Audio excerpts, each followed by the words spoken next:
김진의 돌직구쇼에 오신 여러분 반갑습니다. 김진입니다. 저는 오늘도 저희 돌직구쇼 생방송이 펼쳐지는 오픈 스튜디오 앞에 나와 있습니다. 역대 최고 사전투표율을 기록했습니다. 그런데 이 선관위의 부실 준비가 논란입니다. 이미 특정 후보에게 투표되어 있는 용지가 확진자에게 제공되질 않나, 쓰레기 봉투에 국민의 소중한 권리가 담겨 있질 않나, 말 그대로 확진자 사전투표 엉망진창이었습니다. 뭐가 문제였는지, 도대체 선관위 해명은 뭔지 잠시 후에 돌직구 날리겠습니다. 저는 비가 오나 눈이 오나 매일 아침 이곳에서 여러분을 기다리겠습니다. 김지의 돌직구쇼 지금 라이브로 시작합니다. 잠깐만요.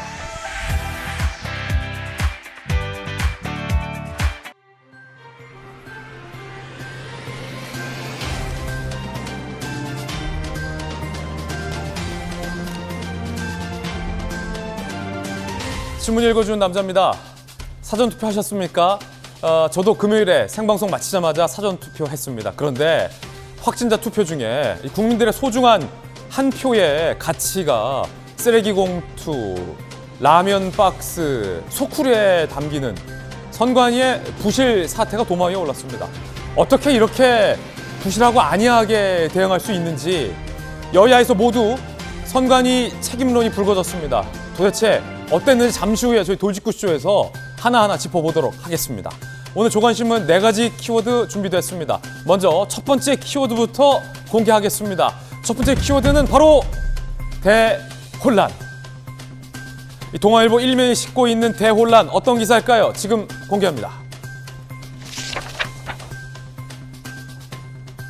쓰레기 봉투에 담긴 확진자 투표용지, 쇼핑백에 담긴 건 그나마 다행이라고 웃어야 될까요? 그리고 이미 특정 후보에게 기표된 용지가 있는 봉투를 발급받은 확진자들, 어떤 기분일까요? 일각에서는 왜 선관위가 이 부정 투표 논란의 빌미를 자꾸 제공하느냐라고 질타하고 있습니다. 동아일보 사전투표 관리 엉망, 한심하다, 한심하기 짝이 없다라고 매섭게 비판하고 있습니다. 선관위는 일각에선 초반에 법대로 하라, 우린 법대로 했다 라는 적반하장식의 반응을 보이다 결국 여야 모두 국민들의 질타를 받고 심야에 추가 사과문을 내기도 했습니다. 선관위의 부실한 대응, 그리고 한심한 입장 표명까지 A부터 Z까지 모두 다 빵점입니다. 두 번째 키워드 공개하죠. 두 번째 키워드는 바로 이겁니다. 후폭풍. 조선일보 이면이 싣고 있는 후폭풍, 과연 무엇에 관련된 후폭풍일까요? 지금 공개하죠. 여야 선관위 책임져라, 책임론 불거졌습니다. 특히 선관위원장이 논란의 당일에 출근조차 안 했다라는 사실도 뒤늦게 밝혀졌습니다. 5년 선거 중에서 가장 큰 선거가 이거 아닙니까? 중앙선관위가 책임져야 할 여러 선거 중에 가장 중요한 선거가 대통령 선거 아닙니까? 그런데 어떻게 이렇게 할 수 있습니까? 선관위원장은 왜 출근 안 한 겁니까? 과연 누가 책임져야 할까요? 잠시 후에 여야 목소리 직접 들어보겠습니다. 세 번째 키워드 공개하겠습니다. 세 번째 키워드는 바로 이겁니다. 화마. 이 와중에 안타까운 사고가 났죠. 한겨레 신문입니다. 울진과 삼척에서 거대 산불이 발생했습니다. 피해 지역은 축구장 2만 배 넘게 늘고 있는 그런 상황입니다. 지도 한번 보시면 정말 아름다운 대한민국의 허파라고 할 수 있는 삼척을 중심으로 우리의 강산이 다 불에 타고 있습니다. 바람까지 크게 불면서 산불이 걷잡을 수 없이 퍼지고 있는 그런 상황입니다. 헬기, 소방, 장비, 인력 총동원하고 있지만 쉽지 않은 상황입니다. 속히 이 산불 잡히길 기원하겠습니다. 자, 그리고 네 번째 키워드입니다. 네 번째 키워드는 바로 이겁니다. 불발. 한국일보 6면 기사입니다. 러시아가 피난길은 열어주겠다라더니 또 폭격을 했습니다. 거짓말이었던 겁니다. 마리우폴 2차 휴전도 불발됐습니다. 시신도 수습 못했다라는 우크라이나 국민들의 절규가 쏟아지고 있습니다. 이럴 거면 뭐하러 자꾸 휴전 협상을 하는지 모르겠습니다. 앞에서 하는 말, 뒤에서 하는 말, 러시아가 다른 것, 어제 오늘이 아니었다지만 이건 아니지 않습니까? 결국 또 민간인들에게 폭격을 가한 러시아 폭격, 희생된 어린 아이들, 그리고 울부짖는 부모의 절규, 잠시 후에 생생한 현장, 아비규환의 현장 살펴보겠습니다. 지금까지 신문 읽어주는 남자였습니다.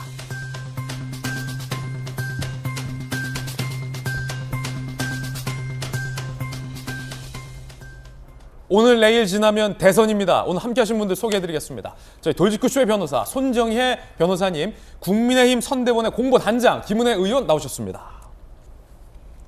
부산의 민주당 재선 의원 전재수 의원, 기자 출신의 교수 한신대 김수용 교수 나오셨습니다. 모두 어서 오세요. 반갑습니다. 반갑습니다.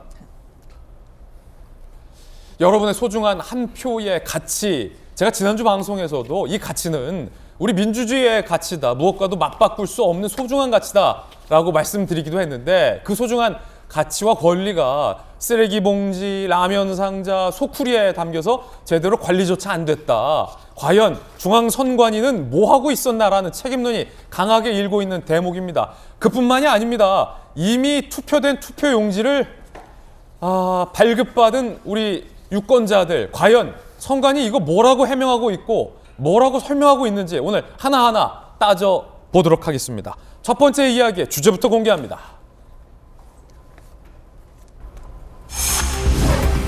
라면 상자, 쓰레기 봉투, 훼손된 비밀 직접 투표.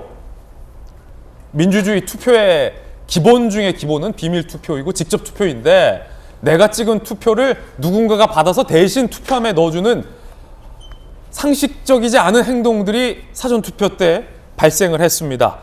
일단 그 이야기 전에 투표용지가 이런 곳에 담겼습니다. 소쿠리는 양반이라니까요. 확진 격리자 기표한 투표용지, 선거사무원이 전태주세요, 쇼핑백이나 플라스틱 바구니, 택배 상자, 라면 상자, 쓰레기 봉투에 담아 투표함으로 선거사무원이 가져가는 행태가 전국 곳곳에서 발생했습니다. 현장에서 유권자들은 당연히 불만을 제기할 수밖에 없죠. 왜 내가 투표한 용지를 내가 직접 투표함에 넣지 못하느냐? 굉장히 상식적인 문제 제기입니다.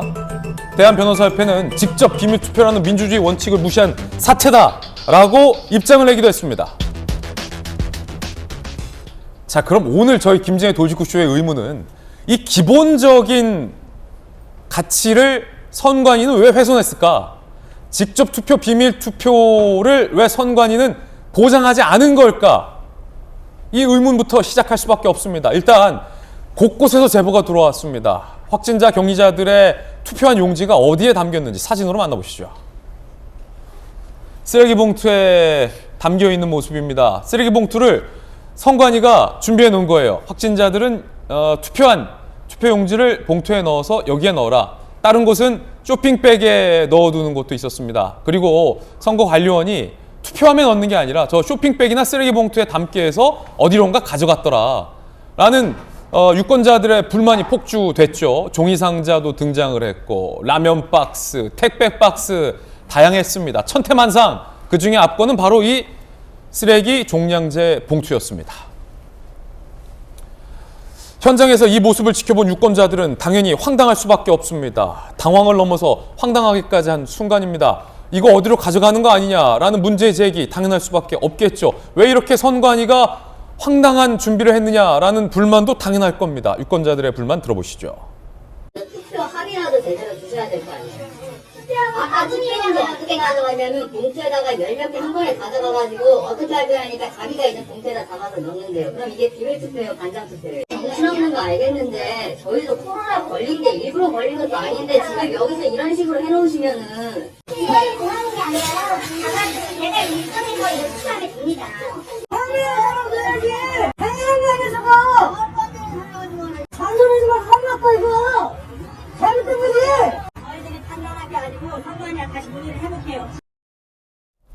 자, 여야 모두에서 질타가 쏟아지고 있습니다. 먼저 야당의 김은혜 의원님. 네. 쓰레기 봉투와 라면 박스, 택배 상자 천태만상이었군요. 일단 그 국민들의 이 걱정을 어떻게 저희가 다 표현할지 모르겠는데요. 제가 선관위에 가서 물었더니 저 투표용지를 받으면 일단 잠정적으로 보관하는 데를 뭐라고 통일해서 발표했습니까? 라고 했더니 예. 바구니로 통일하라. 바구니. 네. 그러니까 형편 따라 어떤 데서는 소쿠리를 한 거고 어떤 때는 종량제 봉투로 한 거고. 아니 쓰레기 봉투 너무 심한 것 아닙니까? 선관위가 자신만만했지만 결국은 참사가 벌어진 것 같아요. 그리고 저희가 선관위에 찾아가서 항의를 했는데 예. 오히려 국민들이 아니 왜 내 투표용지가 저 쓰레기 봉투 라면 박스에 들어가냐 그 절차를 항의하니까 난동 부리지 말라라고 얘기를 했거든요. 예. 저는 국민 여러분들의 이 분노를 잘 알고 있지만 지금 질문에 따라서 하나하나 차곡차곡 말씀을 해드리도록 하겠습니다. 예. 네. 자, 지금 정부의 독립기구인데 여당 의원으로서 네. 어제 민주당도 상당히 강한 입장 표명을 했어요. 이 선관위 제대로 준비 안 한 것 같아요. 이거 아주 황당한 일이 벌어진 겁니다. 있을 수 없는 일이 벌어진 것이고 예. 국민들의 소중한 한 표의 권리, 국민들의 참정권을 보장하기 위한 천병의 역할을 해야 될 것이 중앙선거관리위원회입니다. 뿐만 아니라 선거의 중립성이라든지 이런 것들을 가장 우선시해야 될 기관이 중앙선거관리위원회인데 21세기 대한민국에서 저 정도 수준의 어떤 행정력을 보였다는 것은 대단히 커다란 실망감을 국민들께 안겨드리고 있다 이렇게 말씀을 드릴 수가 있고요. 네. 중앙선거관리위원회는 독립된 중앙행정기관이자 헌법기관입니다. 헌법기관이 저 국민들이 항의를 하니까 더더구나 이제 아픈 몸을 이끌고서 말하자면 확진됐거나 아니면 집에서 자가 치료를 받는 분들이 나와서 이제 소중한 한 표를 행사하기 위해서 예. 나온 거 아닙니까?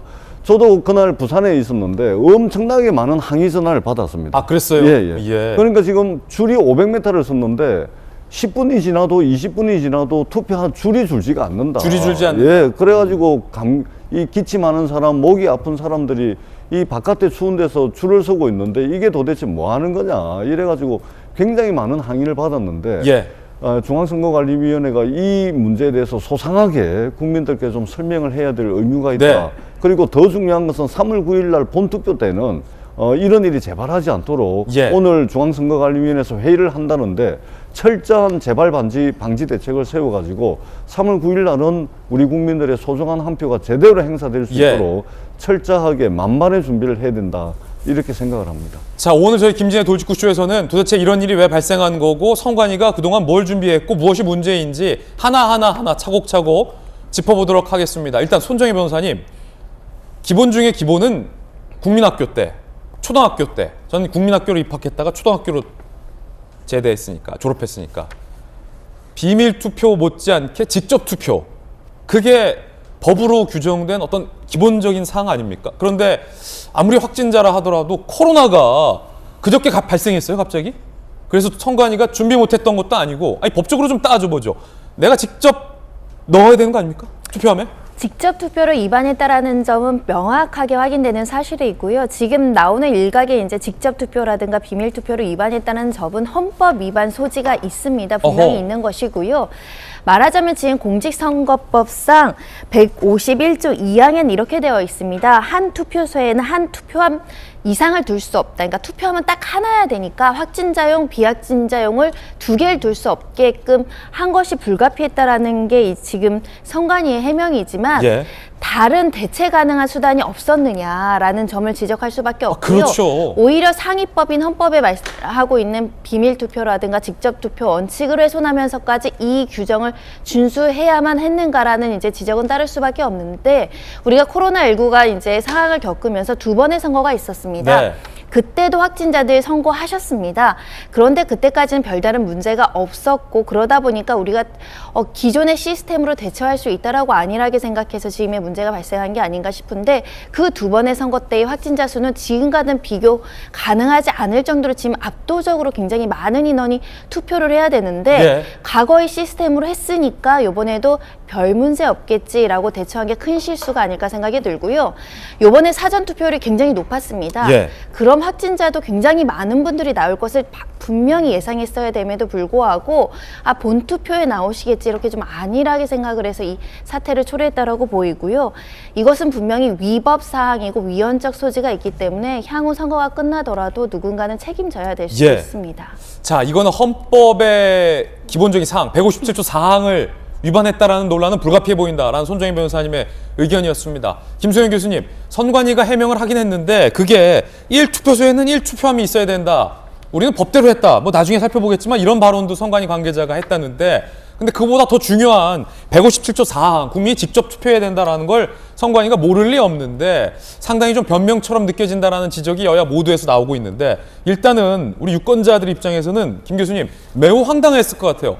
투표를 했는데 사전에 뭐 안내된 게 없이 저한테 주세요 라고, 웬 모르는 사람이, 물론 선거관리인이겠지만 뭘 믿고 내 투표를 그분에게 줍니까? 더군다나 그분들이 들고 있는 게 잘해야 소쿠리고 못하면 쓰레기 봉투인데, 이게 유권자들 황당했을 것 같아요. 너무 황당하죠. 사실 그 선거에 4대 원칙이 있지 않습니까? 보통, 평등, 직접, 비밀 선거. 우리 이거 초등학교 때 다 배우는 겁니다. 그럼요. 그렇기 때문에 지금 선관위에서는 뭐 확진자들이 뭐 난동을 부렸다 이런 표현을 쓰기도 하는데, 난동을 당연히 부릴 만한 사안입니다. 선거라는 거는 뭐 민주주의의 꽃이라고들 하지만 저는 민주주의의 전쟁터라고 생각해요. 예. 왜냐하면 이 민주주의의 최전선이라는 것이 사실 선거기 때문에, 이 선거가 부정하게 만약에 치러지게 된다면 민주주의는 그냥 죽었다고 보면 되는 것이기 때문에 난동을 당연히 부릴 수밖에 없는 사안입니다. 그리고 당연히 이 일반 유권자들이 상식적으로 생각하더라도 내가 이 표를 줬을 때 이 표가 제대로 투표하면 들어가는지 안 들어가는지를 확인할 수 없는데, 그렇죠. 무엇을 믿고 도대체 이 선거 투표원에게, 투표 사무원에게 이걸 주라는 것인가, 당연히 항의를 할 수밖에 없는 것인데, 예. 선관위에서의 해명은 너무 사람이 많이 몰렸고 그래서 이렇게 좀 당황했고 혼잡이 일어날 것을 생각하지 못했다고 하는데, 사람이 몰린 거하고 상관이 없는 것 같아요. 왜냐하면은 그렇지. 당초에 이 예. 방법을 고안할 때부터 이러한 방식은 헌법에 위배되고 직접 선거와 비밀 투표의 원칙에 위배되는 방식이기 때문에 당연히 제해졌어야 되는 거거든요. 앞서 김은혜 의원이 항의 방문했더니 선관위에서 바구리에 받아, 요게 기본적인 매뉴얼로 그냥 정해놨다는 거 아닙니까? 말이 안 되는 거죠. 직접 자기가 보는 앞에서 투표함에 넣는다고 공직선거법에 나와 있습니다. 공직선거법에 이미 나와 있는 규정을 반하도록 어떻게 임시 투표하는 방식을 만들었다는 그 발상 자체가 굉장히 말도 안 되는 것이기 때문에, 만약에 이렇게 해가지고 대선을 치렀는데 정말 초박빙으로, 정말 몇 표 차이 안 나서 만약에 예. 이 선거가 결판이 난다고 했을 때 이걸 국민들이 혹은 양 당에서 흔쾌히 받아들일 수 있겠냐는 거예요. 만약에 이런 것들이 잠시 후에 뭐 압권은 이미 투표되어 있는 용지를 받은 장면인데 1%포인트 차나 2%포인트 차로 선거 결과가 났을 때 패배한 쪽이나 패배한 후보를 지지한 국민들이 이 선거를 인정할 수 있겠냐의 문제로 연결된다. 그렇죠. 단 몇 표로 만약에 차이가 났을 경우에 그러면 정말 그때 발생할 혼란은 정말 예측할 수 없을 예. 정도의 큰 후폭풍이 일 것이기 때문에 누군가는 반드시 책임을 져야 되고, 반드시 본투표 날에는 정말 철저한 대비가 있어야 된다는 예. 생각이 듭니다. 아니, 상식적으로 생각해봐도 우리가 초등학교 반장 선거할 때도 모자에 걷지 않아요. 정확히 준비를 합니다. 반장 선거 투표함을 준비를 해서, 그것이 설사 초등학교 아이들이 이 박스로 조약하게 만들었다 할지라도 이 공식성을 부여하는 거죠. 그래야 공정성이 담보되니까. 그런데 선관위에서 아무런 대책도 준비하지 않은 채 어디선 쓰레기 봉투, 어디선 바구니, 어디선 택배 박스, 라면 박스에 하도록 했다라는 게 21세기에 정말 믿기지 않는 대목입니다. 그런데 여러분들의 황당하시죠? 이 황당함의 절정에 달하는 장면은 따로 있습니다. 뭐냐면 확진자들과 격리자들이 투표를 하고 그 투표 용지를 담아야 하는 봉투를 현장에서 발급받았는데, 봉투를 열어봤더니 이미 특정 후보에게 투표된 투표용지가 담겨 있더라 라는 겁니다. 이걸 도대체 어떻게 설명해야 됩니까, 여러분? 사진에서 보시죠. 지난 5일 서울 은평구 사전투표 참여한 A씨가 투표 마치고 투표지 봉투에 투표용지를 담으려다가 봉투 안에 다른 투표용지가 있는 거예요. 이런 일은 처음. 선거에 대한 강한 불신이 생겼다. 그리고요, 같은 날 부산 연제구 사전투표 참여 6명 기표된 투표용지를 받았는데 이재명 후보에게 찍힌 투표용지, 윤석열 후보에게 이미 투표된 투표용지를 받았다. 황당하죠? 황당하죠?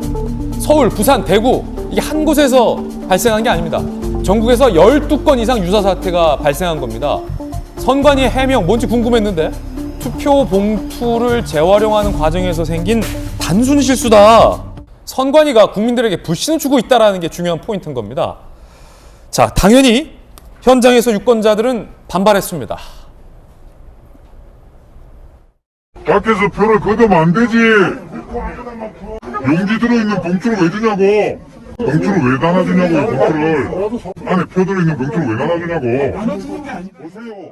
투표를 하고서 이 봉투에 담아서 내라고 그러더라고요. 그래서 봉투를 한번 열어봤더니 이미 봉투에 이게 들어있더라 그 얘기예요. 어떤 사람이 한 건지 안 한 건지는 모르겠지만 직원분이 빈 봉투를 다시 하나 주시겠다 해서 빈 봉투를 다시 또 주셨는데 그 봉투에 이번에 또 다른 사람 표가 또 들어있는 거예요. 여야 의견 들어보겠습니다. 김은혜 의원님, 선관위에선 단순 실수라고 하지만 아무리 생각을 해봐도 제가 한 10번 넘게 생각해봤는데 이걸 어떻게 단순 실수라고 할 수 있나 해명이 잘 안 돼요. 야당에서 어떻게 보십니까?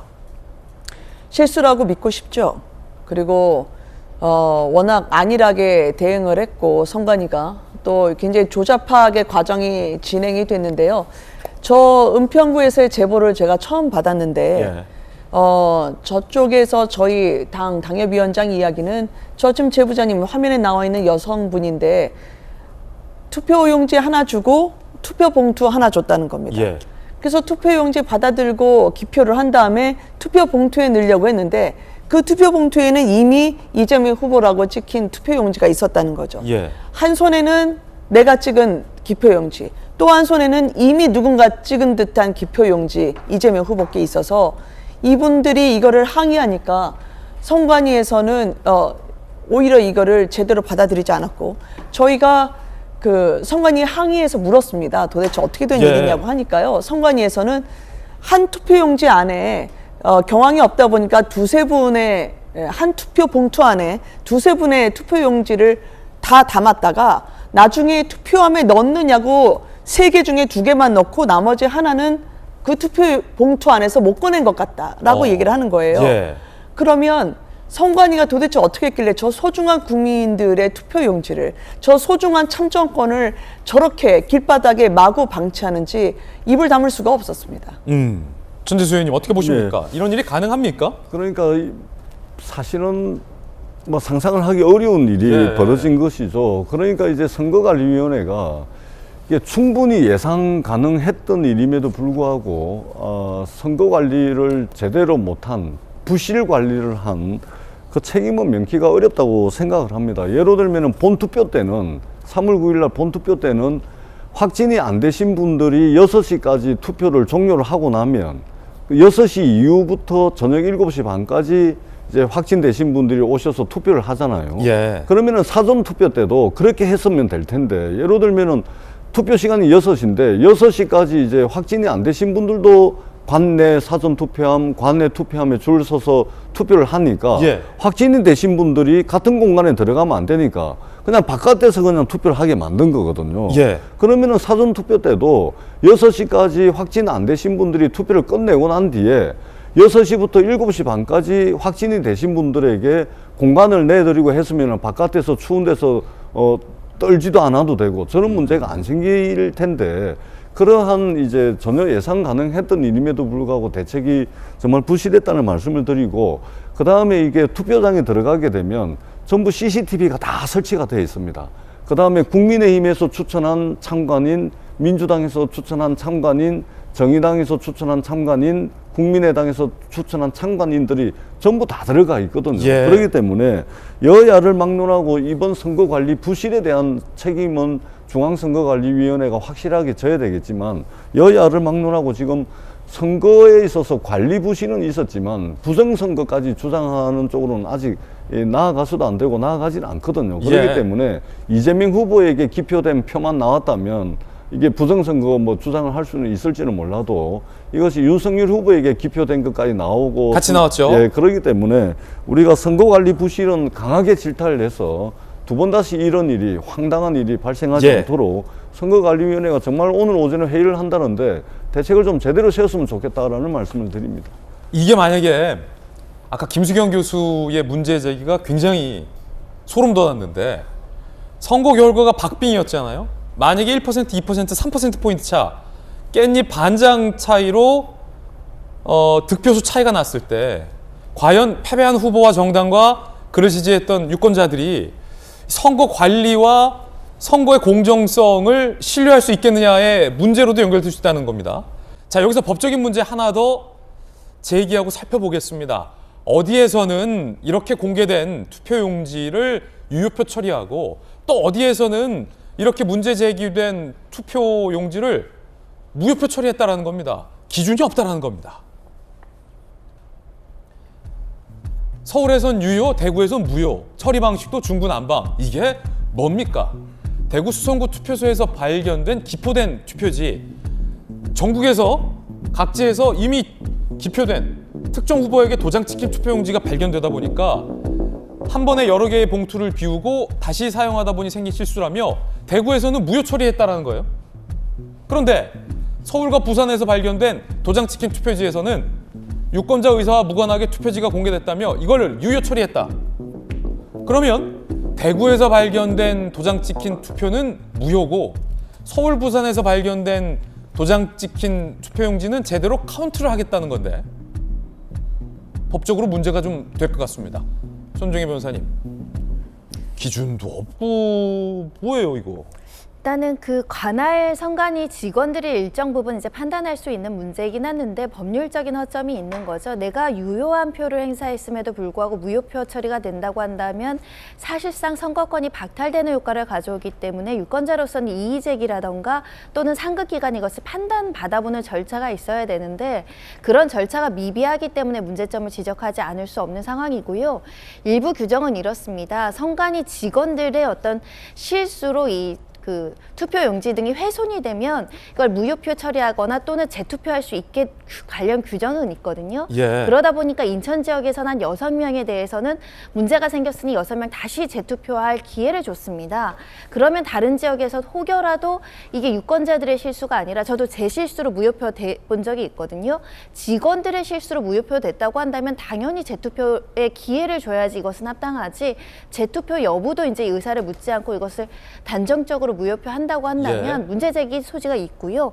내 투표권이 심각한 위법 사항으로 훼손됐다라고 해서 손해배상 청구로 소송을 한다고 한다면 또 소송의 여지도 있는 상황입니다. 예, 이게 민감한 게 김은혜 의원님, 이게 또 대구 지역에서의 이 같은 표가 공교롭게 무효표 처리가 됐기 때문에 이 지역별로 사실은 뭐 무효표된 표가 윤석열 후보에게 투표한 표인지 이재명 후보에게 투표한 표인지는 알 수 없으나 대구라는 어떤 지역의 특성상 아무래도 보수의 텃밭, 윤석열 후보를 지지하는 유권자들이 더 많을 텐데 공교롭게 대구 지역에서의 이미 투표된 투표용지가 무효표됐다. 불과 뭐 몇 표라고는 하지만 민감할 수밖에 없는 문제일 것 같은데 어떻게 보십니까?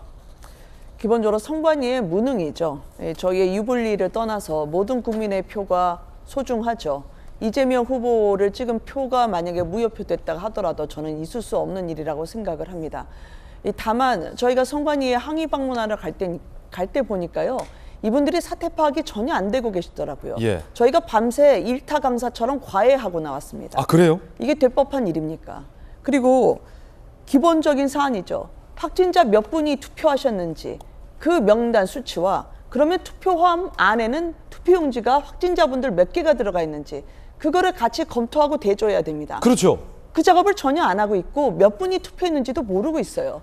그러면 그 아픈 몸을 이끌고 와서 찬바람 부는 그 밤에 서서 몇 시간씩 기다렸던 그 확진자 여러분들을 도대체 어떻게 알아보길래 이렇게 국민을 기만하는 겁니까? 아니 김은혜 의원님 잠시만요. 네. 제가 너무 놀라운 말씀을 주셔서 지금 선관위에 직접 항의를 해봤더니 왜냐하면 이게 어떤 걸 유효표 어떤 걸 무효표 했느냐가 지금 논란인데 그러려면 총 확진자가 몇 분을 투표했고 네. 현장에서 정말로 투표한 인원대로 투표용지가 집계가 됐는지를 체크해야 그럼요. 혹여 제기될지 모르는 부정선거 의혹에 설명을 국민들에게 할 수 있는데 몇 명이 투표했는지 집계조차 안 됐고 네. 그래서 몇 표를 무효표해야지 유효표해야 되는지 기준조차 지금 마련돼 있지 않다 이겁니까? 네. 본인들은 계속 이게 전산으로 나오는 거기 때문에 자동 집계된다고 했는데 저희가 그런 파악된 숫자를 알려달라고 하지만 앞으로 알아보겠다는 말만 하고 저희가 그 새벽에 나와야 했어요.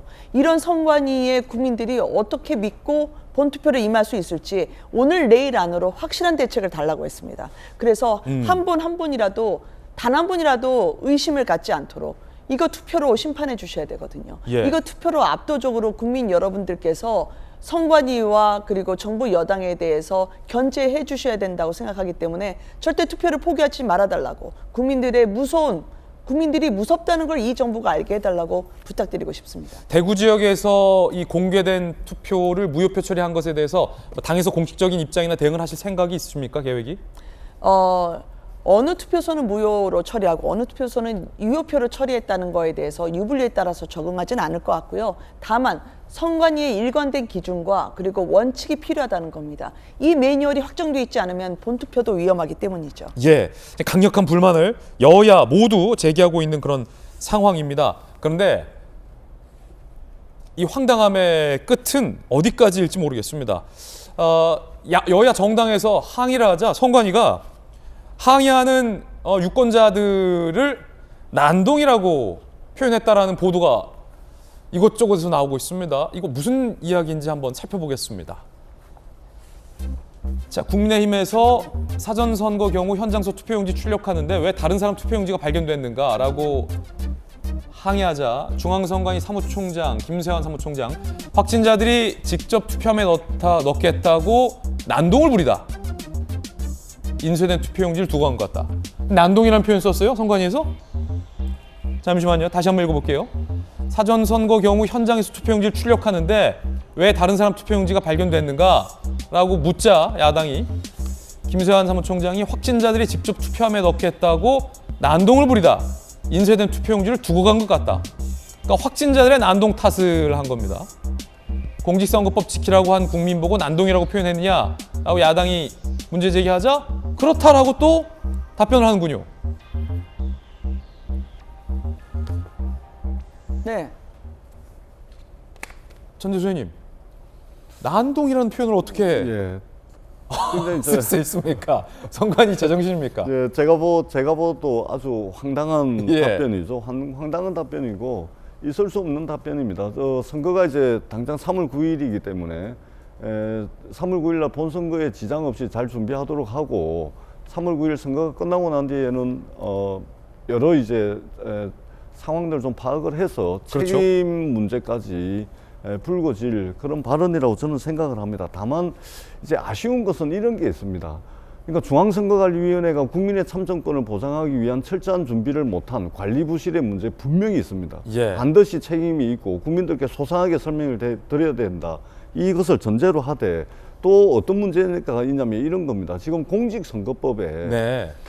선거를 앞두고 여야 행안위에서 국회 행정안전위원회에서 지금 공직선거법에는 투표장에 관내 투표함과 관외 투표함을 제외한 어떤 투표함도 설치를 할 수가 없습니다. 선거를 앞두고서 이제 중앙선거관리위원회가 이 코로나 확진자가 너무나 많이 늘 것이 뻔히 예상이 됐기 때문에 미리 법 개정을 해야 된다라고 건의를 하든지 그러지 않으면은 여야가 국회에서 머리를 맞대가지고 코로나 확진자가 많이 발생할 것이 예상이 되기 때문에 관내, 관외 투표함 말고 별도의 하나의 투표함을 확진자용 투표함이든 이것을 좀 만들 수 있도록 공직선거법 개정을 미리 좀 했어야 된다. 그리고 여야가 지금 중앙선거관리위원회를 질타를 하는 것은 저는 당연합니다. 국민들의 예. 대표가 하는 것은 당연한데 여야의 정치권도 일부 책임이 좀 있다 이렇게 그렇군요. 생각을 합니다. 그리고 뿐만 아니라 경기도가 이제 사전 투표율이 제일 낮잖아요. 예.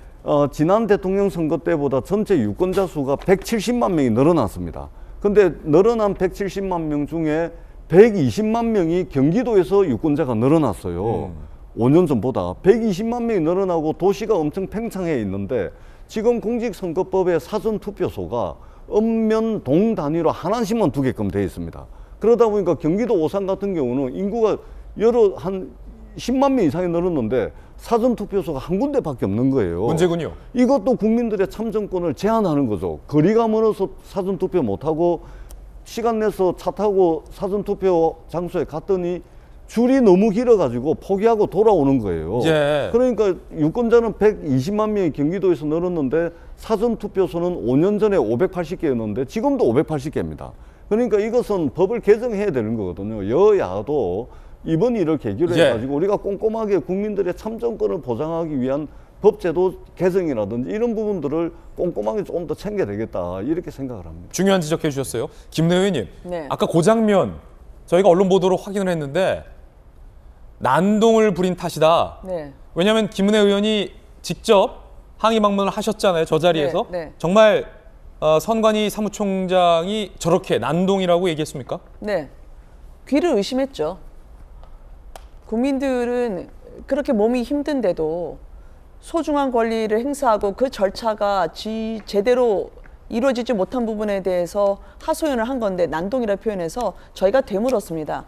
이거 밖에 나가서 언론에 저희가 국민들께 알리겠습니다. 그래도 되겠습니까? 그랬더니 그렇게 하시라고 하더라고요. 아, 굉장히 당당하네요. 저는 그 국회의원에게 이렇게 사무총장이 이야기를 하는 건 국민들에게 선포하는 거라고 생각을 했습니다. 그래서 법대로 했고 법과 원칙에 따라 한 것이었기 때문에 이번 확진자 투표에 전혀 문제가 없다고 이야기를 해서 저희가 그러면 다시 선관위를 찾아오겠다라고 얘기를 했고요. 그 당시에 그 말을 했을 당시에 선관위원장은 없었습니다. 예. 출근을 안 하셨더라고요. 그렇게 국민들이 힘들고 아파했을 때 비상상황실이라도 챙겼어야죠. 그거 차려지지 않은 채로 저희가 가니까 사태 파악되지 않았고 그 선관위원장이 어떤 분입니까? 이재명 후보가 자신의 정치 생명이 걸린 그 대법원 선거법 위반 판결 때 무죄 원칙을 무죄 입장을 내셨던 분입니다. 그리고 선관위원장이 됐죠. 국민들이 공정할지 중립적일지 공명선거할지 눈을 부릅뜨고 보고 있는데 그 자리에 없이 팔짱을 꼈다? 저는 이 부분에 대해서는 반드시 나중에 책임을 물어야 될 사안이라고 생각을 합니다. 난동. 야, 확진자 국민들이 난동을 부린 탓에 투표용지가 거기서 발견이 됐다. 난 선관위 사무총장의 당당한 태도, 과연 우리 국민 여러분들은 어떻게 생각하십니까? 두고두고 논란이 될 것 같은데요. 그뿐만이 아닙니다. 참관인 없이 투표지가 수거됐다는 문제도 제기됐습니다. 참관인 없는 투표지 수거, 강서구 사전투표소 정당의 참관인 없이 선거사무원 혼자 투표용지를 수거했다. 경기 오산시 신장동 사전투표소 신분증과 얼굴을 대조하지도 않았다. 동아일보에 인터뷰한 시민, 동네 반장선거도 아니고 정당한 선거권을 보장받지 못하는 것 같다. 참관인이 참관할 것이냐는 자율이다. 선관위의 또 해명이 논란을 자아내고 있습니다. 그뿐만이 아닙니다. 기약 없이 기다리다가 결국 투표하지 못하고 발걸음을 돌린 국민들도 많았다라는 보도 나오고 있어요. 정말 강한 바람이 불었잖아요. 거센 추위. 결국 대기 중에 쓰러지는 분, 일부 유권자들이 투표를 포기하는 사태도 나왔습니다. 그뿐만이 아닙니다. 얼마나 관리를 잘못했으면 일반인과 확진자가 함께 줄을 서는 경우도 있었다라는 시민들의 불만도 있었습니다.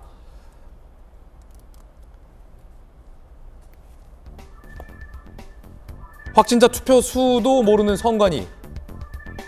사전투표 참여 유권자 수 99만 630명으로 파악되지만 확진자 몇 명을 했는지 선관위는 모르고 있습니다.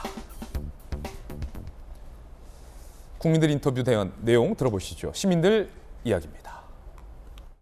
제가 5시에 발표한데도 6시 20분까지 그 100명이 넘는 분들이 계속 밖에서 서 있었던 거예요. 생각했던 것보다 사람이 많이 와서 준비를 못했다고 그러면서 정무에다 줄을 세우는 거예요. 그러니까 일반 유권자들도 저희 뒤에 줄을 쓴 거예요. 여긴 확진자 줄이에요. 이러니까 어머나 이러면서 막 달려오시는 거예요.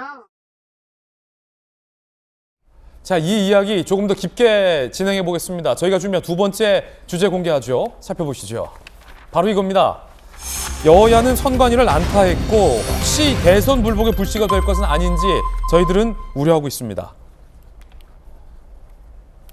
이제는 워낙 선관위의 태도가 당당해서 국민들을 향해 난동 부린다라는 표현을 썼기 때문에 황당함을 넘어서 보는 국민들 입장이 당황스러워지고 있습니다. 그런데 이 당황스러움의 절정은 지난달 9일 선관위 사무총장이 큰 소리를 떵떵 쳤다라는 겁니다. 이야기 들어보시죠. 그럼 20만 명을 서울 투표소별로 평균을 내보면 한 20명 남짓 되거든요. 한 분당 5분 정도 걸렸어요, 지난번에. 그렇기 때문에 30분 남짓이면 됩니다. 저희는 작년 연말부터 코로나 상황이 최악의 상황으로 치달을 경우 수를 대비해서 준비를 해왔고 저희가 예측하는 것이 수치적으로는 거의 맞을 것으로 이렇게 보고 있습니다. 30분이면 된다, 문제없다. 지난달 9일 자신감을 보였던 이분이 아까 조금 전 야당 의원들에게 확진자들이 난동을 부렸다. 법대로 하라라고 말했던 그분 맞습니까? 같은 분? 네, 같은 분이 맞습니다. 그러니까 지금 이미 지난달에 이렇게 확진자가 늘어날 것에 대해서 우려를 해서 국회의원들이 이제 준비를 철저히 하고 있는지에 대해서 점검을 했죠. 그리고 여러 번 우려를 표명을 했습니다. 왜냐하면 확진자가 너무 기하급수적으로 늘고 있어서 사실 지금 확진자가 20만 명씩 나오고 있는 게 이게 오늘만 그런 게 아니잖아요. 예. 그러니까 지금까지 쭉 계속해서 지금 증가해 온 거기 때문에 충분히 우려를 제기했고 그 준비할 수 있는 시간이 있었거든요. 그런데도 불구하고 계속해서 선관위에서는 자신 있다. 우리가 예측한 게 맞을 거다. 여러 가지를 계산해 본 결과 한 투표소당 한 20명 정도 올 거고 한 30분 정도면 끝나지 않겠냐. 30분은 무슨 이렇게 얘기를 한 거예요. 몇 시간이 걸렸다는 보도도 있는데요. 1시간씩 기다리다가 쓰러지는 사람까지 생겼는데 30분이면은 뭐 충분하다 이런 식으로 아주 예. 자신만만해했죠. 그런데 막상 해보니까 뭐 오래 기다리는 것뿐만이 아니라 투표함도 제대로 마련이 안 돼 있어가지고 쓰레기 봉투에다가 투표 용지를 넣으라고 하는 등 너무나 많은 부실이 있었는데 사실 이 선관위에서 해명 자체도 너무나 고압적이고 전혀 친절하지 않고 잘못한 게 없다는 식이었어요. 맨 처음에는 뭐라고 예. 했냐면은 혼란스러운 상황에서 충분히 있을 수 있는 실수라고 이렇게 얘기를 했거든요. 아니, 그런데 난동 얘기도 했는데 뭐 뭔 얘기 못 하겠습니까? 저는 이거는 있을 수 없는 실수예요. 있어서는 예. 절대로 안 되는 실수가 바로 이 선거와 관련된 실수입니다. 그렇기 때문에 이렇게 헌법상의 기관으로까지 보장을 해주는 거거든요. 그런데 아주 단순 실수도 아니고 너무나 여러 군데에서 공백과 실수와 사실 엉망진창이었다고 보면 되는 거거든요. 그러고도 저렇게 뻔뻔하게 국민들이 난동을 부렸다, 확진자들이 난동을 부렸다 이런 얘기를 하다니 정말 분노를 금할 수가 없습니다. 예. 자, 오늘 저희 김진애 돌직구쇼를 보고 계신 수많은 국민 여러분들은 어떻게 생각하십니까? 30분이면 된다, 문제없다라고 지난달 자신감을 보였던 선관위 사무총장이 문제가 발생하자 확진자들이 난동을 부렸다라고 얘기한 장면, 우리 국민들은 어떻게 생각하실지 상당히 궁금해지는 대목입니다. 자, 당연히 여야 모두 선관위를 항의 방문했습니다. 그 장면 함께 보시죠.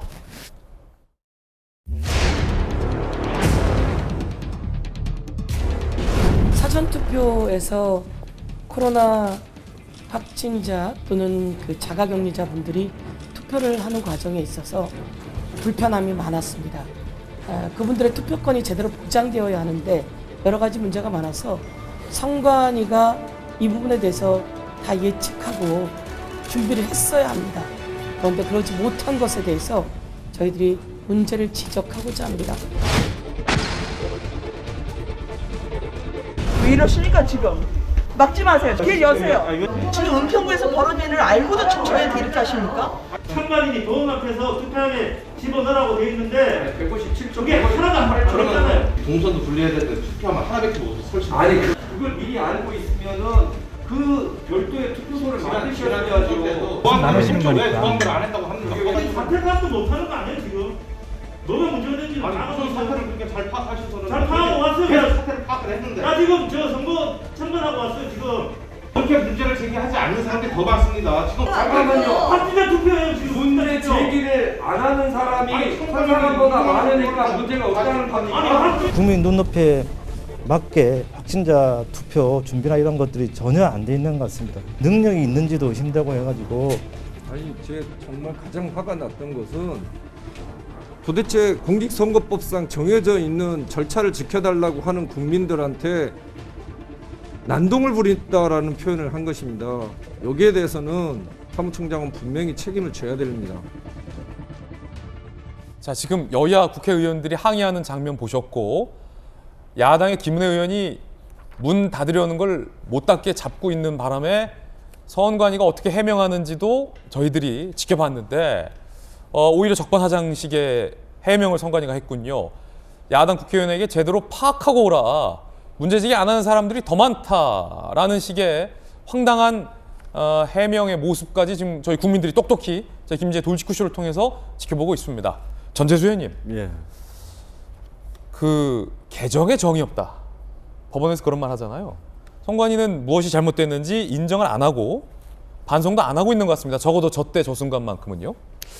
그러니까 저게 이제 저 행정부에도 속해 있지 않고 입법부에도 속해 있지 않고 독립기구예요. 사법부에도 속해 있지 않은, 말하자면 헌법기관으로서 독립적인 중앙행정기관. 맞습니다, 맞습니다. 그러다 보니까 이제 어떤 관리라든지 통제라든지, 물론 이제 국회를 통해서 통제를 받긴 합니다만, 일반 중앙행정기관, 그러니까 행정부 소속의 행정기관이었으면 아마 저렇게 했을까 싶은데요. 그럼에도 불구하고 이제 국민들의 참정권을 보장하는, 그것을 담보하는 기관이다 보니까 당연히 이제 독립적인 행정기관으로 뭐 존재는 해야 되겠습니다만, 저 부분에 대한 것은 이 선거가 끝나고 난 뒤에 국회 차원에서 좀 면밀하게 법제도적으로 조금 더 이제 견제할 수 있는 그런 예. 장치가 있는지 한번 좀 살펴봐야 되겠다라는 생각이 들고요. 기본적으로 이제 이 중앙선거관리위원회 위원장은 대법관 중에 한 분이 맡게 되거든요. 예. 예를 들면 제 지역구인 부산 북구 선거관리위원회 위원장은 부산 서부지방법원의 법원장이 맡고 있습니다. 그렇군요. 예, 그렇기 때문에 이제 이 사법부 판사들이 주로 맡고 있는데 이게 이제 선거의 중립성을 보장하기 위해서 그렇게 해놨는데 그러다 보니까 이제 이분들이 전부 비상근입니다. 그러니까 상근하는 사람들이 아니에요. 그러니까 중앙선거관리위원장도 비상근이죠. 그러니까 출근하는 사람이 아니거든요. 그러다 보니까 선거관리위원회 사무처 위주로 선거관리 업무가 돌아갑니다. 예. 그렇기 때문에 이게 지금 이제 출근 문제 뭐 이런 것들이 이제 불거지는 것 같고, 그럼에도 불구하고 지금 아까 사무처장 이야기가 뭐 자신 있다 이야기를 했는데 철저하게 예측에 실패한 것 같습니다. 2020년도 총선 국회의원 선거와 2021년도 서울시장, 부산시장 재보궐선거를 치르면서 네. 뭔가 선거관리위원회가 아무 문제 없이 코로나 상황에서도 성공적으로 선거를 치렀다라는 평가가 대체적이었는데 그런 평가에 너무 좀 오만해졌던 것은 아닌가 이런 이제 생각이 듭니다. 다시 한번 말씀을 드리지만 CCTV도 있습니다. 정당이 추천한 참관인도 있습니다. 저 자료들 전부 보존을 잘해서 혹여 예. 나중에 문제가 생길 때는 증거 자료를 쓸 수 있도록 보존 조치를 중앙선거관리위원회가 잘 해야 된다 이 말씀을 드리도록 하겠습니다. 선관위원장을 경질해야 할 수도 있는 중요한 문제다라고 보십니까? 일단은 저게 비상근이거든요. 예. 그러니까 이제 모든 지역의 이제 선거관리위원회 위원장 또 중앙선거관리위원회 위원장 이런 사람들이 전부 다 이제 비상근이거든요. 그렇기 때문에 법적으로는 어떻게 되는지 한번 살펴봐야 되겠습니다만 이것이 굉장히 국민들의 참정권을 제한하는 네. 문제이기 때문에 최대치의 어떤 책임을 지는 것이 저는 맞다 이렇게 생각을 합니다. 다만 최대치의 책임. 법적인 검토는 좀 해봐야 되겠다 이 말씀 다 올려서 드리도록 하겠습니다. 최대치의 책임, 그 안에 많은 것들이 지금 함의돼 있을 것 같아요. 김은혜 의원님, 그 얘기 좀 한번 확인할게요. 앞서서 선관위 관계자가 문을 막 닫으려고 해요. 야당 의원들이 항의를 하니까.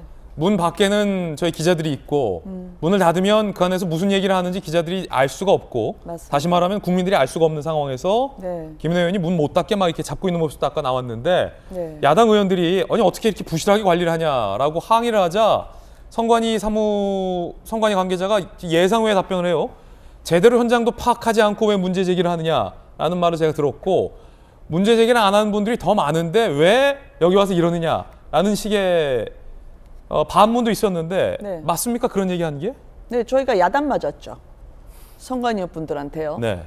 선관위 사무총장도 그렇고 저희가 문제 제기를 하러 찾아가니까 일단 이 방엔 언론 카메라는 들어오지 말라라고 제지를 했습니다.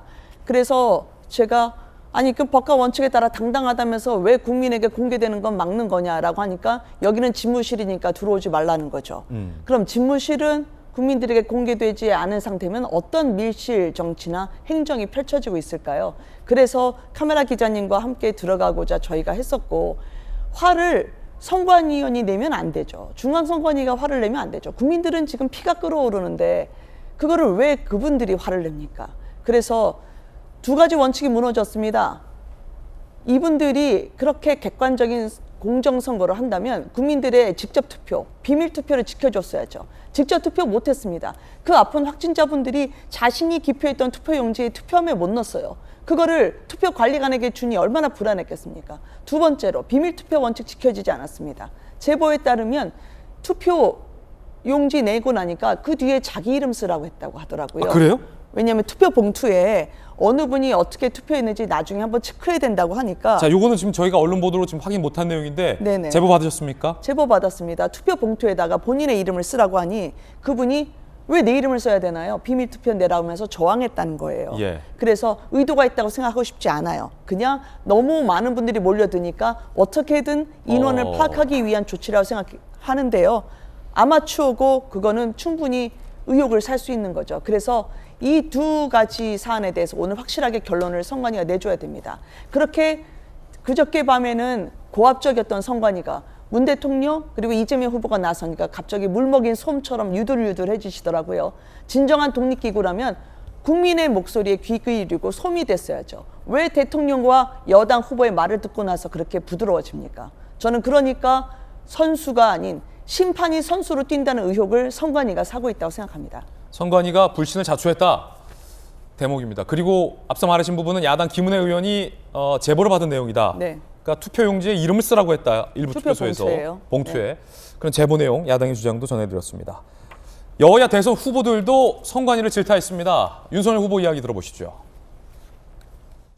제가 볼 때는 사전투표 부정 의혹을 늘 가지고 계시는 이 보수층 유권자들의 분열책이 아닌가 싶습니다. 걱정하지 마시고 투표하면 저희가 반드시 이깁니다. 이재명 후보도 선관위를 질타했습니다. 선관위와 당국은 9일 본투표에서 확진자들이 불평과 혼선 재발 않도록 철저히 조치해야 된다. 질타했고요. 윤석열 후보 우려가 현실로 한 달 전부터 확진 격리자 투표할 권리 보장 누차만 했지만 선관위가 혼란과 불신을 야기했다. 여야 후보 모두 선관위를 질타한 겁니다. 각 당의 책임자들도 선관위를 때렸습니다. 진상규명이 우선 필요하고요. 철저히 준비했다는 게 어제 벌어진 일 같은 상황이 발생한 것에 대해서 저희 당도 대단히 이 중대한 사고다라고 보고 이에 대해 엄중히 책임을 물을 예정이라고 말씀드리겠습니다. 21세기 대한민국에 실시되는 선거가 맞는지 의구심이 들 정도로 엉망진창이었습니다. 초등학교 반장 선거도 이렇게 허술하게 하지 않습니다. 저희 국민의힘은 피해 사례를 수집 중이고 사실관계를 명확히 파악해 국민의 참정권을 제대로 보장하지 못한 책임은 반드시 묻겠습니다. 자, 그렇다면 각 당 지도부들은 어떤 입장을 냈을까요? 야당 지도부에서는 선관위원장 경질 이야기까지 꺼내 들었습니다. 일단 먼저 민주당 송영길 대표, 선관위 차원의 대국민 사과와 함께 관련 책임자들 문책해야 한다. 이낙연 전 대표죠. 총괄 선대대책위원장입니다. 내가 알던 선관위는 이러지 않았는데 어디가 고장났냐라고 강하게 질타를 했습니다. 국민의힘 이준석 대표, 전체적으로 책임질 인사에 즉각적 거취 표명이 있어야 된다. 김기현 원내대표, 더 이상 신뢰할 수 없는 상황, 그 어떤 형태의 불법 부정, 부실, 투 개표도 용납하지 않겠다라고 목소리를 냈습니다. 여기서 한 가지 체크 포인트. 그럼 전날이 토요일이었잖아요. 물론 휴일이긴 했습니다. 그런데 선관위원장이 5년에 한 번 있는 대통령 선거의 사전투표일에 출근해서 일을 챙기지 않는다. 과연 어떻게 생각하십니까? 저는 개표 방송을 맡았기 때문에 주말에도 나와서 이 일을 하고 체크를 했는데 하물며 독립기구 중앙선거위원장은 출근 안 하고 뭘 하셨던 걸까요? 이 난리가 있는 동안 선관위 해명도 논란입니다. 사전투표일 마지막 날, 이 난리가 났던 날, 선관위 표현대로라면 국민들이 난동을 부린 날. 자, 이거 다 이거 어떻게 난동이라는 표현을 국민들 뭘로 보고 말이죠. 출근하지 않았습니다. 국회의원들이 항의했죠. 야당에서 선관위원장 왜 없냐. 그러자 선관위원회 해명은 비상근직이라 없다. 손정희 변호사님, 비상근직은 사전투표일, 휴일, 토요일에는 출근 안 해도 된다. 뭐 꼭 틀린 말이라고 할 수는 없는데 그럼 뭐는 비상근직이라 출근 안 하고 차 떼고 포 떼면 상근직들만 출근해서 이 난리가 펼쳐졌다. 뭐 이런 해명이기도 하지 않습니까? 출근하지 않은 게 법률적으로는 문제가 없겠다라는 생각은 듭니다. 다만 이렇게 여러 가지 이제 현장에서 혼란이 빚어지고 문제가 제기되는 상황에서는 뭐 상근 비상근이 중요한 게 아니라 그 문제에 대해서 긴급하게 심각성을 인정하고 대책 회의를 하는 모습을 보였더라고 한다면 조금 더 선관위가 신뢰를 받는 조직이 되지 않았을까 하는 아쉬움이 남는 것이고요. 이게 한 사람의 문제라든가 이게 단발적인 문제라고 생각되지 않고 이제 코로나19를 겪으면서 우리 사회가 좀 더 긴장하고 섬세하게 그 대책 대책을 마련해야 됨에도 불구하고 아니란 점에 대해서는 분명히 이제 뭐 2차례 사과했지만 책임지는 모습을 보여야겠다 이런 말씀 다시 한번 드리고, 다만 너무 정치권에서 너무 앞서서 서로 공격하는 모습은 부적절한 것 같습니다. 가장 중요한 본투표가 남아 있고요. 지금 가장 열심히 일하고 있는 공무원들이 이 선관위 공무원이랑 소방 공무원일 겁니다.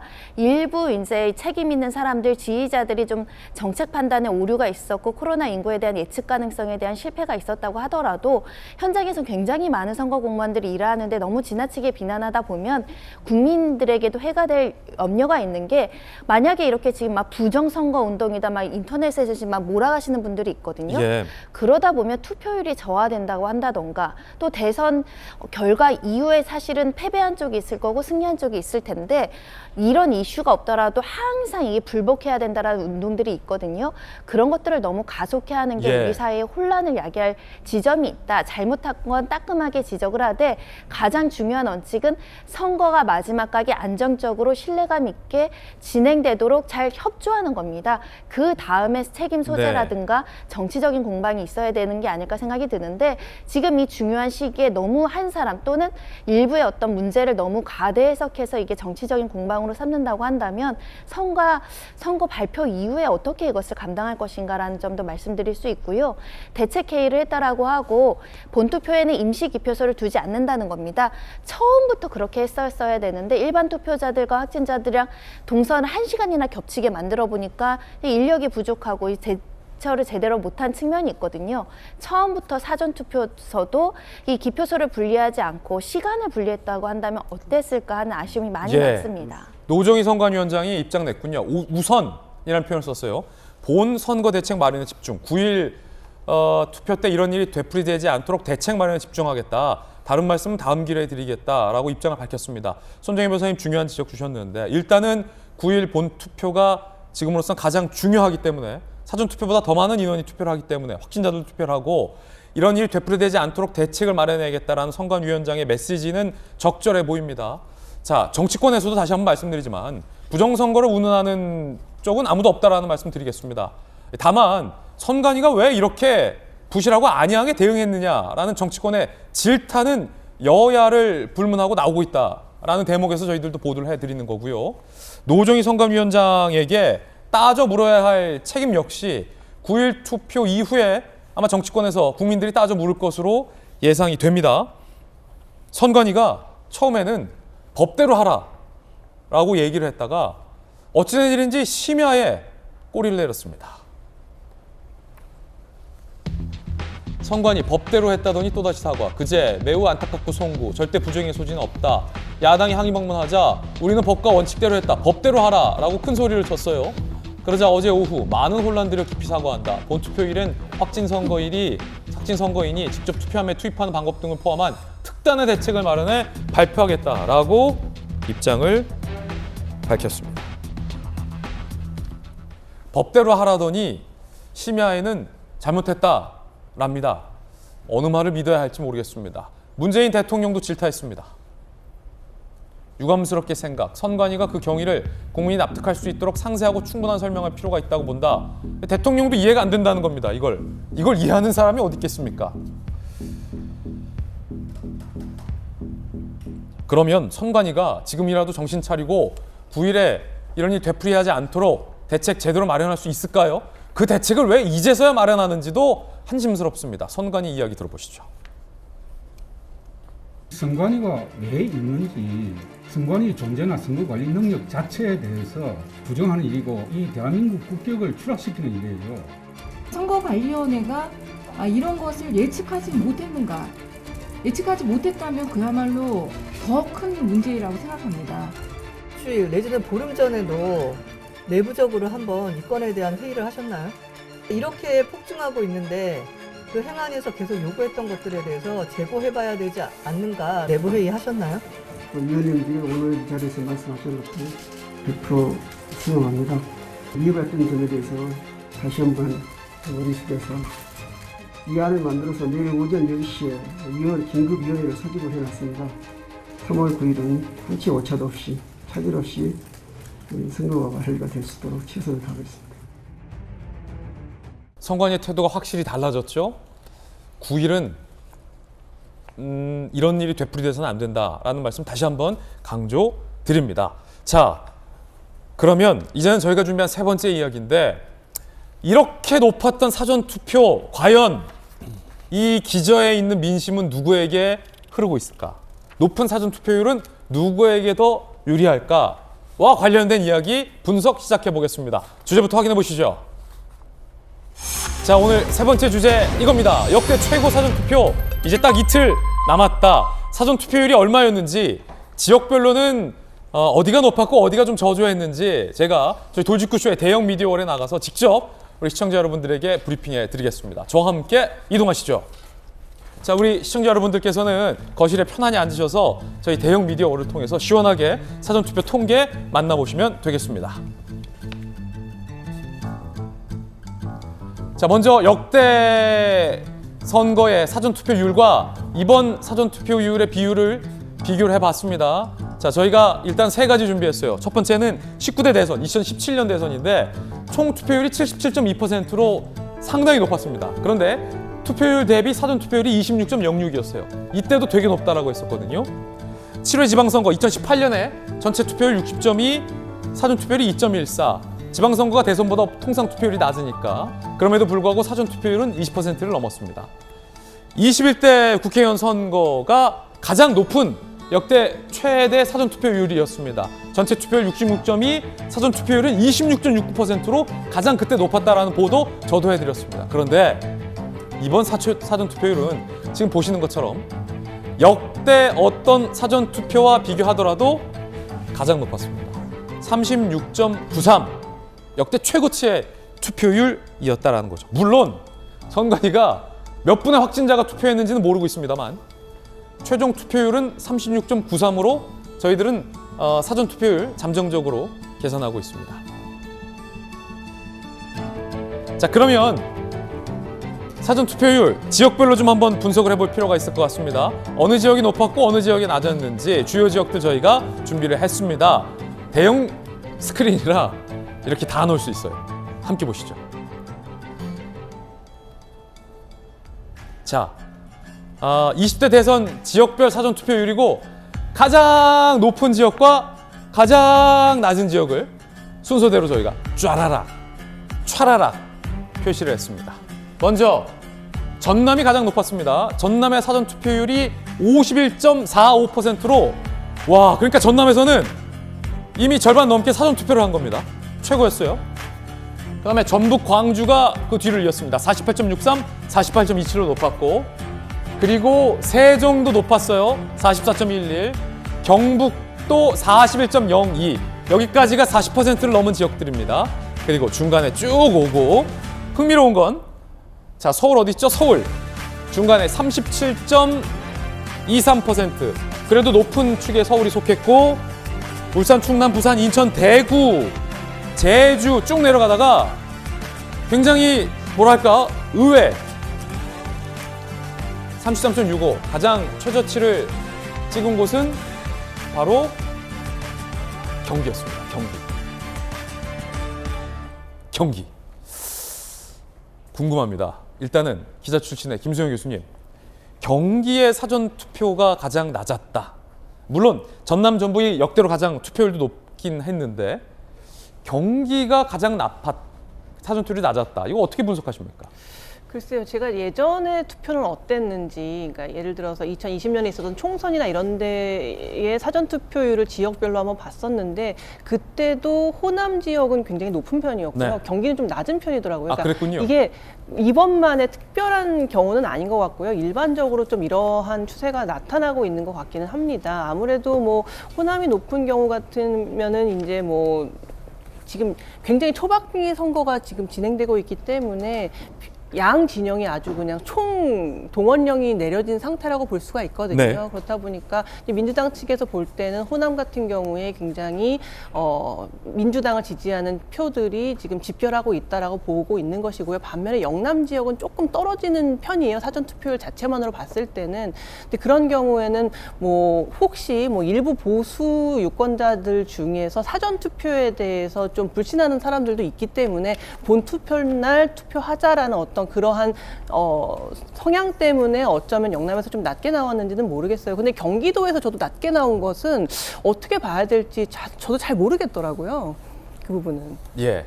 사전 투표율이 높다고 해서 전체 투표율이 높다라고 할 수도 없고 사전 투표율이 높다라고 해서 특정 누구에게 유리하다라고 단정할 수 없는 상황입니다. 흥미로운 대목은 이겁니다. 자, 이건 이렇다. 객관적인 통계고 데이터고 여야가 각자 유리하게 해석하고 있다는 거예요. 물론 조심스러운 기류가 전반적인데 그 가운데서도 살짝 우리에게 좀 유리하지 않나라는 기대감이 반영될 것 같습니다. 여야 모두요. 일단 먼저 우상호 의원 이야기 살펴보시죠. 안철수 후보의 지지층이 반발하고 있는 측면, 또 중도 부동층에서 이 후보 단일화를 부정적으로 판단하고 있는 그러한 양상들, 그리고 오히려 이재명 후보 지지층이 결집하고 있는 이런 측면들이 후보 단일화가 얻으려고 하는 효과를 반감시키거나 오히려 이재명 후보에게 유리한 국면이 형성되고 있다, 이렇게 보고 있습니다. 자, 일단 여당 민주당에서는 이재명 후보에게 유리하게 작용하고 있다라고 해석을 했습니다. 호남 투표율이 높았다는 것은 그만큼 단일화에 반발하는 결집세가 크다라고 해석을 한 겁니다. 그런데 야당에서는 그렇지 않다, 우리에게 유리하다라고 얘기합니다. 서울의 투표율이 높았다라는 것은 20대 청년들이 많이 뛰쳐나왔다라는 것, 그리고 호남 투표율이 높은 것은 윤석열 후보의 호남 지지율이 역대 보수 후보보다 높다라는 반증이다라고 해석을 했습니다. 권영세 본부장 이야기 들어보시죠. 정권 교체를 위한 국민 여러분들의 열망과 투표 참여에 고개 숙여 감사를 드립니다. 특히 2030 세대 청년들이 전국 사전투표소에 줄을 이었다고 하는데 여러분께서 기대하시는 공정과 상식의 가치를 윤석열 후보와 우리 당은 다시 한번 가슴에 새기고 결코 잊지 않을 것입니다. 자, 반응들 좀 더 보겠습니다. 역대 최고 사전투표율, 서로 우리가 이겼다라고 자신하는 분위기 함께 보시죠. 일단 이 대표, 여론조사 공표 금지 기간 전 윤 후보가 이 후보에게 8%포인트 앞서는 조사들이 ARS 기준으로 나왔는데 최종 결과는 더 벌어지지 않을까 기대한다라고 얘기했어요. 그런가 하면 민주당의 강훈식 의원, 막판 판세 모두 오차범위내 접전, 누가 투표장에 많이 가느냐 싸움, 이 후보가 3%포인트 정도 차이로 이길 것이다. 야당에서는 68%포인트 차이, 여당에서는 3%포인트 차이로 이길 것이다 라고 전망하고 있습니다. 자, 지금 스튜디오 현장, 생방송 현장에서 여야 두 분께 한번 의견 들어보겠습니다. 전재수 의원님, 높은 사전투표율 누구에게 유리하다라고 해석하십니까? 알 수가 없죠. 알 수가 없죠. 예. 투표함을 열어봐야 아는 것이고요. 예. 예. 뭐 각 정당에서 전부 이제 희망사항을 이야기하고 있는 겁니다. 아, 희망사항이다. 예, 예. 그리고 전반적으로 이제 사전투표율이 높아졌기 때문에 어느 지역이 뭐 많이 높기 때문에 누구에게 유리하다, 예. 이렇게 볼 수는 없습니다. 경기도만 예로 들면 지난번 대통령 선거 때도 사전투표율만 놓고 보면 꼴찌에서 두 번째였어요. 그렇군요. 예, 이번에는 이제 꼴찌를 한 거죠. 그러니까 이전 선거와 비교를 해보면 원래 높았던 곳은 이번에도 여전히 높게 나온 것이고 원래 낮았던 곳은 이번에도 여전히 낮게 나온 겁니다. 그렇기 때문에 전반적으로 높아졌기 때문에 이 지역적으로 어떤 특이점을 꼭 집어내 가지고 이게 민주당이 유리하다, 국민의힘이 유리하다, 이렇게 보는 것은 희망사항일 뿐이라는 생각이 들고요. 경기도 아까 말씀을 하셨는데 제가 아까도 말씀을 드렸지만 이번 이제 20대 대통령 선거에서 새롭게 유권자가 되신 분들이 대한민국에 한 170만 명 됩니다. 이 170만 명의 늘어난 유권자 중에 120만 명이 경기도거든요. 예. 120만 명의 새로운 유권자가 경기도에서 생겼는데 이 경기도에 새로운 신도시가 생기고 도시가 엄청나게 팽창하고 유권자가 많아졌음에도 불구하고 사전투표소가 지난번 대통령 선거 때하고 똑같습니다. 읍면 동단위로 무조건 하나만 설치를 할 수 있기 때문에 도시가 엄청나게 팽창을 했는데 이 사전투표하러 가려고 하면 차 막히는 길을 통과해야 될 수도 있고 차를 타고 20분을 가야 되는 경우도 있고 또 갔는데 줄을 너무 길게 써가지고 못하고 오신 분들도 많이 있습니다. 그렇기 때문에 이것도 여야 정치권이 머리를 맞대가지고 어떻게 하면은 국민들이 더 편리하게 더 가까운 곳에서 참정권을 행사할 수 있는지 이거 머리 맞대가지고 공직선거법을 개정을 해야 됩니다. 그렇기 예. 때문에 경기도가 낮은 이유도 이제 그렇게 좀 해석을 할 수 있을 것 같다, 이렇게 좀 말씀을 드리고요. 다만 단일화 역풍은 제가 부산에 있었는데 상당히 좀 불고 있는 것은 사실인 것 같아요. 그러니까 안철수 후보가 지난 10년 동안 자신의 정치적 소신이 다당제였습니다. 그런데 합당을 했기 때문에 이것은 다당제와 완전히 어긋나는 양당 체제를 더 강화하고 공고히 하는 그런 효과가 나타나기 때문에 정치 소신을 저버린 것, 또 전 국민이 지켜보는 TV 토론에서 끝까지 완주하겠다. 또 돌아가신 고인의 유지를 말씀하시면서 끝까지 완주하겠다. 그리고 1년 뒤에 윤석열 후보를 찍으면 손가락을 자르게 될 일이 발생할지도 모른다라고 이야기했음에도 불구하고 왜 중도에 포기하고 사퇴를 했는지 이 부분에 대해서는 상당히 실망하는 국민들이 있기 때문에 상당히 이제 좀 단일화 역풍이 좀 불고 있는 것은 같습니다. 물론 단일화 효과 때문에 결집하는 효과도 있겠지만 그 강도보다는 단일화 역풍이 조금 더 강도가 좀 센 거 아닌가. 저는 부산에서 그렇게 체감을 하고 있습니다. 그렇군요. 높은 사전 투표율에 대한 질문 드리고 있고요. 단일화에 대한 역풍이 부산에서는 더 거세게 불고 있다. 그게 아마 이 사전 투표율에 반영이 됐을 것이다라는 전재수 의원님의 의견 들어봤습니다. 자, 그러면 경기도의 지역구를 갖고 있는 야당의 김은혜 의원은 이 높은 사전 투표율 누구에게 유리하게 작용할 것이라고 보십니까? 경기도가 저희 국민의힘이 많이 약합니다. 왜냐하면 이제 지역구가 60개 가까이 되는데요. 거기서 국민의힘 의원 지역구는 6, 7개밖에 안 됩니다. 그렇군요. 그래서 저희가 조직 동력이 확실히 약할 수밖에 없죠. 그리고 지난 여론조사를 보면 경기가 가장 치열했습니다. 이재명 후보, 윤석열 후보가 거의 대등한 접전을 펼쳤는데 거기서 저는 사전투표율이 낮다? 그거는 사실 이재명 후보의 경기지사로서의 텃밭으로 분류됐던 분인데 지지할 수 있는 동력이 상당히 약화됐다라고 저는 생각을 하고요. 그렇군요. 광주도 마찬가지입니다. 광주 그리고 호남 같은 경우에도 사실 저는 호남 유권자분들이 이번 선거에서만큼은 하실 말씀이 많다고 생각해요. 호남은 5.18도 그렇고요. 민주당의 전유물이자 소유물이 아닙니다. 대한민국 국민으로서 속해 있는 분들이죠. 그분들이 그동안의 악순환의 굴레를 여기서 끊겠다라는 결연한 의지를 보여주셨을 거라 저는 기대하고요. 무엇보다 단일화 말씀을 하셨는데 민주당이 많이 아프신 것 같습니다. 아파하시는 것 같습니다. 그래서 과거에 안철수 후보와 문재인 대통령의 단일화는 아름다운 단일화라고 하셨는데 그럼 저희가 안철수 후보를 한 건 추한 단일화인가요? 협박 얘기도 하시고 야합 얘기도 하시는데 그만큼 초조함의 반증이라고 생각합니다. 패배를 자인하게 되면 무리수를 두게 되죠. 안철수 후보는 문제를 만드는 정치가 아니라 문제를 해결하는 정치를 하시겠다고 10년 전에 나오셨기 때문에 이제 그 기회를 우리가 함께 드리는 거라 생각합니다. 자, 이 높은 투표율 과연 누구를 향하고 있을지 3월 9일 저녁 저희 채널의 개표 방송에서 공개가 되겠죠? 제가 진행합니다. 이재명 후보와 윤석열 후보의 주말 유세도 치열했습니다. 각각 들어보시죠. 지금까지 우리 민주당 정부 대체로 잘했지만 못한 거 있다. 그 중에 하나가 바로 부동산 정책 잘못했다. 맞습니다. 저도 아프게 인정합니다. 이재명이 이끄는 실용 통합정부는 여러분이 겪고 계신 부동산과 관련한 많은 문제들 반드시 해결할 것입니다.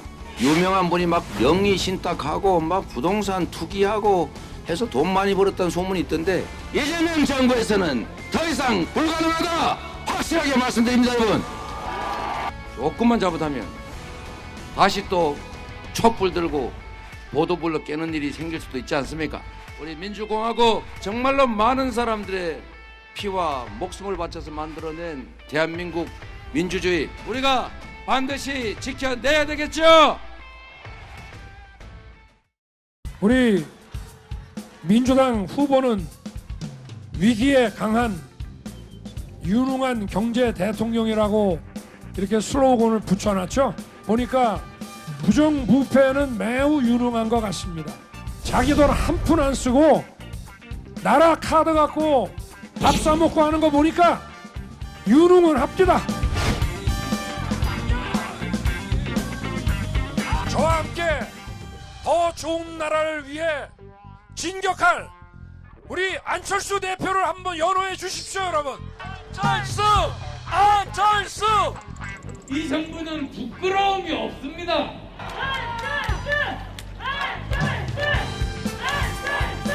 이 정권 심판을 주역으로 구호를 바꾸겠습니다.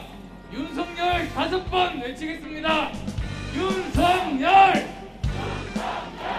윤석열! 진정한 통합정치는 바로 우리 사회에서 소외된 90% 비정규직 노동자들, 그리고 집 없는 세입자들, 공격받는 여성들, 미래를 빼앗긴 청년들, 가난으로 내몰리는 우리 노인들을 위한 목소리, 그 목소리를 20년 동안 외쳤던 저 심상정이 힘을 갖는 것이 진정 통합정치 아닙니까, 여러분? 이제 거대 양당 사이에 저 심상정 하나 남았습니다. 심상정을 지켜주십시오. 90% 힘없는 사람들의 목소리를 지켜주십시오, 여러분. 자, 사전투표율이 높았던 호남 사전투표율, 여야는 동상이몽하고 있습니다. 함께 보시죠. 우상호 의원, 야권 단일화 후 민주당 전통 지지자들 결집한 거다. 시쳇말로 열받았다. 이준석 대표, 광주 쇼핑몰 이슈 등 호남 발전 막아온 것에 대해 젊은 유권자들의 반발 심리가 크게 작동했다. 과연 지금 여야 해석이 다른데 제가 보니까 각각 논리는 탄탄하거든요. 둘 다 맞는 말씀하고 계신데 과연 이게 결집한 건지 반발 심리인 건지 호남의 민심이 어떨지는 3월 9일 저희 채널A 개표 방송에서 드러납니다. 함께 하시죠, 여러분. 저희와 함께 하시죠. 자, 이번엔 저희가 준비한 2가지 뜨거운 뉴스 준비했습니다. 실루엣의 정체부터 공개하겠습니다. 이 안타까운 일이에요. 그 와중에 저는 이 삼척, 강원 얼마나 우리나라 산림이 아름답습니까? 외국 못지않게. 그런데 22년 만에 최악의 산불이 발생을 했습니다. 축구장 2만 개 면적을 태웠습니다. 함께 보시죠. 손정희 변호사님, 이게 뭐 바람도 많이 불고 건조하긴 했습니다만 이게 뭐 자연적으로 발생한 분은 아닌 것 같아요. 일부는 방화범의 소행인 것이 어느 정도 드러났다라고 말씀드릴 수 있습니다. 이웃 주민들이 본인의 무시하는 그런 감정을 받아서 홧김에 이렇게 불을 질렀다라는 상황인데요. 그런 방화의 어떤 개인적인 사유로 정말 많은 지금 사람들이 피난을 가고 있고요. 울진, 삼척, 강해, 동해 등 전국 7곳에서 지금 동시다발적으로 산불이 있는데 주말에도 바람이 좀 불었거든요. 맞아요. 그러다 보니까 지금 다 진화를 하지 못하고 오늘까지도 진화 작업을 굉장히 열심히 하고 있는데 빨리 불이 잡히기를 이제 바라는 마음이고요. 일각에서는 또 이제 담뱃불에 의한 실화 가능성도 지금 나오고 있기 때문에 이렇게 바람이 많이 불고 건조한 날씨에는 누구라도 합심해서 이런 불이 나지 않도록 노력해야 되지 않을까 합니다. 예, 산불 영상 화면으로 좀 크게 살펴보겠습니다. 얼마나 좀 마음이 아픈지요. 자, 지금 소방관 공무원분들이 산불을 잡기 위해서 무던히 애를 쓰고 있지만 뭐 삼척, 울진, 강원 큰 지역으로 지금 산불이 번지고 있는 상황이고 22년 만에 최대의 화마가 지금 안타깝게도 우리 아름다운 강산을 태우고 있는 겁니다. 이렇게 연기가 좀 뿌연 상황입니다. 최악의 상황인데 왜 이 불이 발생했을까? 최초 발화 지점에 CCTV가 있습니다. 근데 화재 직전에 차량 3대가 지나간 것이 포착됐습니다. 이들 중에 혹시 함께 보시죠. 자, 최초 발화 지점 화재가 시작되기 직전에 CCTV에 포착된 차량 3대가 있습니다. 함께 보시죠. 자, 그리고 나서 산불이 발생하게 되죠. 자, 경찰에서는 이 3대 차량 중에 누군가가 혹시 담배꽁초 등을 던져서 이 큰 사단이 시작된 것이 아닌가를 현재 용의선상에 놓고 의심을 하고 있는 그런 상황입니다. 자, 그런가 하면 저희가 준비한 2번째 뉴스도 전해드리겠습니다. 함께 보시죠.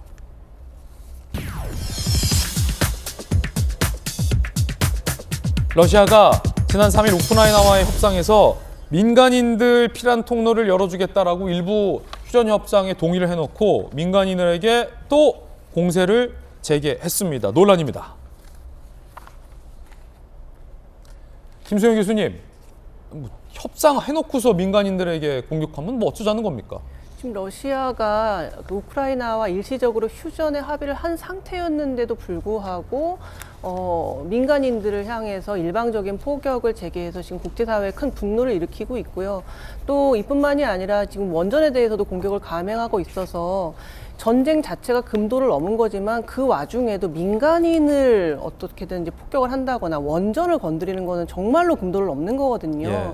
근데 정말 러시아에서 어떤 최소한의 어떤 도덕도 완전히 말살시키는 식으로 저렇게 이제 공격을 하는 것은 결국 상대방의 그 공포를 극대화시키기 위해서 저렇게 민간인들을 공격하는 거거든요. 그래서 어떻게든 항복하게 만들려고 하는 것인데 지금 국제사회가 이제 총동원돼 가지고 이제 금융적으로 경제적으로 제재를 아주 세게 가하고 있습니다. 많은 러시아가 지금 언제쯤이면 과연 저러한 잔혹한 그런 전쟁 범죄들을 그만둘 것인지 정말 국제사회가 다시 한번 힘을 합쳐 가지고 이 문제를 해결하는 데 정말 도움을 줘야 될 것 같습니다. 예, 그런가 하면 18개월 아기가 희생된 장면도 많은 국제 시민들을 안타깝게 하고 있습니다. 영상 보시죠. 젊은 부부가 축 늘어진 아기를 안고 병원에 달려 들어옵니다. 불과 18개월밖에 안 된 이 아기는 러시아가 협정을 어기고 마리우폴 주택가로 포격을 해서 그 와중에 부상을 당한 것이었습니다. 의료진이 안간힘을 썼습니다. 하지만 아기는 끝내 숨지고 말았습니다. 민간인도 가리지 않는 러시아의 잔혹성이 여실히 드러나는 장면이었습니다. 김수영 교수님, 18개월 아기가 무슨 잘못이 있습니까? 뭘 알고 희생됐겠습니까? 그러니까 저러한 장면들이 지금 계속 연출되고 있잖아요. 아무 죄 없는 민간인들이 사망하고 뭐 유치원이라던가 소아암병동이라던가 이런 곳에 포격을 가해가지고 정말 죄 없는 어린이들이 저렇게 희생을 당하는 일들이 계속해서 지금 전 세계에 타전이 되고 있는데요. 근데 이렇게 하는 것이 러시아로서는 우크라이나 측의 어떤 공포감을 극대화시켜서 빨리 그냥 항복해라라는 여론이 형성되게끔 만들고자 하는 어떤 의도인 것 같습니다만. 정말 저러한 범죄가 지금 21세기 2022년에 일어나고 있다는 것이 믿어지지가 정말 않는 상황이라고 할 수 있겠습니다. 예, 정말 이제 안타깝습니다. 분노가 치솟습니다. 자, 저희들 60초 광고 이후에 돌아오겠습니다. 그런가 하면 코로나19 신규 확진자 수가 오늘 21만 명이 또 넘게 발표됐다는 점도 속보로 말씀드립니다. 잠시 후에 뵙죠. 월요일 아침 저희가 준비한 소식 모두 다 전해드렸습니다. 좋은 하루 보내시기 바라겠습니다. 이제 선거가 이틀밖에 남지 않았습니다. 오늘 방송하면서 많은 국민분들 선관위의 부실 관리에 분노하셨을 텐데 그럴수록 흔들리지 마시고 여러분의 소중한 투표, 아직 투표 안 하신 분들은 3월 9일에 행사하시는 게 우리 민주주의를 지키는 길이다. 다시 한번 말씀드리겠습니다. 저희들은 내일 아침 8시 50분에 인사드리겠습니다. 오늘 하루는 분명 어제보다 나을 겁니다. 좋은 하루 되십시오. 고맙습니다.